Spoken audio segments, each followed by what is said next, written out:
I'll say my relationship, I'll say the quality of my relationship got way better, like exponentially after awakening. Yeah, yeah. Like my parents too. Like I, I never felt like my parents were all like they loved me very much, but like I never really had a mind to mind, heart to heart talk with conversation with my dad until like after like realization. Yeah, like I can't tell you why either. It's just like after waking, things just unfold. Like yeah, like I can sort of analyze it and rationalize it, but things just unfold. And I just find myself having a better relationship with my dad, and I haven't really had I haven't had like a serious romantic relationship. Like I was like sort of in between a relationship, like or I don't know if we were together or not, like during the unfoldments. But then after fourth path, I never really had like a haven't had a full blown like intimate romantic relationship yet. So I'm not too sure about that one. I would imagine it would be way better. And friends, yeah, just way better. Yeah, I can't tell you how or why, but it just seemed better. You got yourself out of the way, and then you're just Frank is Yeah, out of the way. yeah, I just feel like way more present when I'm around people, and then I can attune to their emotions easier. And then I was just more interested in other people, like just more interested in other people's stories, and that's why like in some of my newer videos, I film a lot of people's their faces and like what they have to say. And before I was just like filming myself lifting weights most of the time, and filming myself like doing crazy stunts or whatever. But now I'm just sort of just more interested in whatever else is out there, even though there's no distinction, right? There's no distinction between inside and outside. But yeah, it's just it seems like the reality that's presented to me right now is just way more creative than anything that me as an artist before. I used to like just sit down and try to think of the most creative and craziest ideas, but then nothing I can ever imagine, nothing like anybody can ever imagine. You can put the greatest philosophers, or scientists, and artists in the room, ask them to imagine the most mind fucking thing there is. There won't be more mind fucking than experiencing like non-dual awareness, to be honest. Just every single moment, just like, how the fuck did this come about? Like this, just boom, this like reality just kind of manifests itself out of nothingness. Every single moment, it's just like boom, it's being burst into like nothing, somethingness from nothingness, like each moment. And how does that come about? Other than through the sheer creative genius of being. Yeah. And I was just interesting that the different manifestation of this being are, other than just how this being is manifested through this particular miso in this particular story, there's so much other manifestations that you can explore. So I'll just turn from a relative level.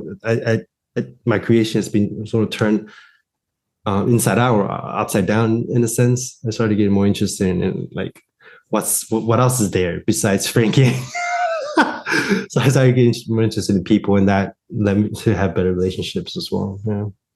Yeah, I really appreciate some of those new videos of you really getting close to people's faces, and it's like very like intimate and like on a human level, like a very emotional kind of touch to it.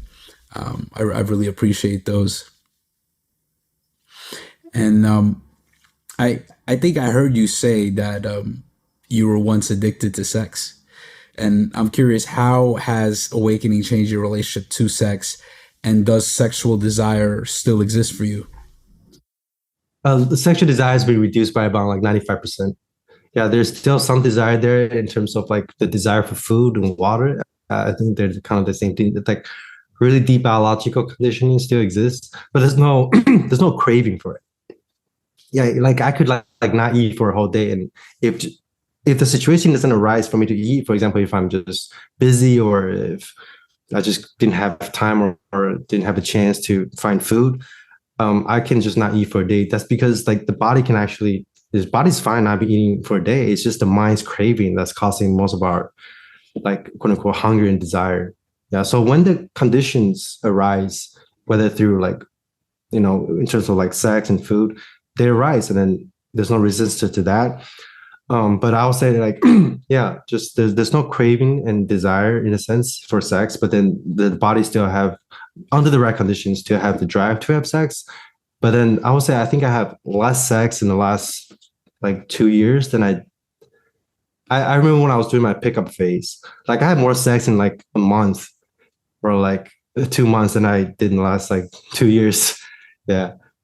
Yeah, I would say like things like sex and food, they feel even better now because like you're totally present with it, and then because all your senses are more enhanced, so it's you sort of get both sides of the world. Like you sort of get to have your cake and eat it too. You don't have this sort of the craving for like sex or food as much, so you don't have that mental suffering or the contraction towards these stuff. But at the same time, when the right condition arises, when you do engage in those activities, which just happens on its own, they feel better, they're enhanced, but you don't need it as much. Yeah, so yeah, I have no more desire to like pick up as many women as possible. But then, um, well, what else about sex? Yeah, yeah, yeah. That's been quite interesting because I got into the meditation journeys because one of the reasons is because my sex drive was too high. I wanted to kind of reduce it. That was one of the reasons why I forgot to mention. Yeah. So that just came as a byproduct in a sense. Yeah. So, so you've been engaged with lifting and bodybuilding for years, and I'm really curious how that fits into awakening, because I think many people can agree that bodybuilding is one of the most egoic sports out there. And usually when you look at great spiritual teachers and sages, you don't see jacked bodies. We usually see either very skinny or flabby bodies, and even fat bodies, and in many cases even bodies that look like they're completely neglected. So how has your relationship to bodybuilding and your body changed through awakening? Yeah. After awakening, I just had no desire to want to show off my body anymore. Like, I still lift weights because that was just part of one of the programs that I kept running because it's why not? Like being healthy, going to the gym. I like the sensation of going to the gym. And I have no goals for bodybuilding at all. Like I could care less what my body looks like. Of course, I prefer to look like pretty good than like being the 400 pound like slap of fat. Sure, you still have preferences, but it wasn't like before where I was taking pictures of my body like every month and just weighing myself, weighing my food, and just was really obsessive about what I look like. There was before it was extremely goal oriented when it comes to bodybuilding. Yeah. But now I just like lifting. It's just I don't know. It's just it's kind of it's the same reason why I still create, make videos, I still lift. It's just you could say like before awakening, they were part of my program. Like I sort of like programmed this Misu to do those things, and after awakening, they just carried on by themselves without any agendas, without any goals. Yeah, I don't really count macros anymore or anything like that. I just eat whatever and just go to the gym when I feel like it. Usually, I still go like 3 to 4 times a week, and if I don't go for like a few months, that's okay too. Like I remember taking a break, like a long break, because I was going through an integration process. I didn't go to the gym for like 3 or 4 months, but that never happened to me before. Before I would go crazy. If I didn't hit the gym for like a week, I would go crazy. But 3 or 4 months went by and I didn't go to the gym. Totally fine with it. Yeah. And same with all my other stuff. Yeah. It's like I can just live without them, but then I'm still, alive here. Why not, engage with the world. Yeah. Because I always think like the whole point of awakening is to have a good life, is to have a happy life, is to have a creative life, a healthy life, to be in the world but not of the world, to fully engage with the world, but at the same time fully detached. And because a lot of people get into the spiritual journey and they start to become really withdrawal from the world, and they started like saying no to a lot of things, and that just creates a lot more contractions, a lot more resistance.